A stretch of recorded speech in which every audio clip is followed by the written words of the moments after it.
கேரள மாநிலம் அச்சன் கோவிலில் உள்ள ஐயப்பன் கோவிலில் 10 நாட்கள் நடைபெற்று வந்த மார்கழி மாத மகோற்சவம் நிறைவு பெற்றது. இதையடுத்து ஐயப்பனுக்கு அணிவிக்கப்பட்டிருந்த தங்க நகைகள் ஆபரண பெட்டியில் வைக்கப்பட்டு புனலூரில் உள்ள அரசு கருவூலத்துக்கு பலத்த போலீஸ் பாதுகாப்புடன் கொண்டு செல்லப்பட்டது. வழிநெடுகிலும் ஏராளமான பக்தர்கள் காத்திருந்த ஆபரண பெட்டியை தரிசனம் செய்தனர்.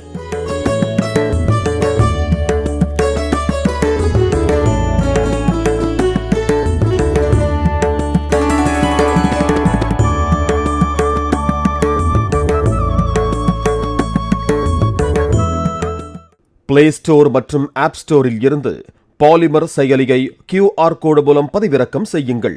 செய்திகளை உடனுக்குடன் பெறுங்கள்.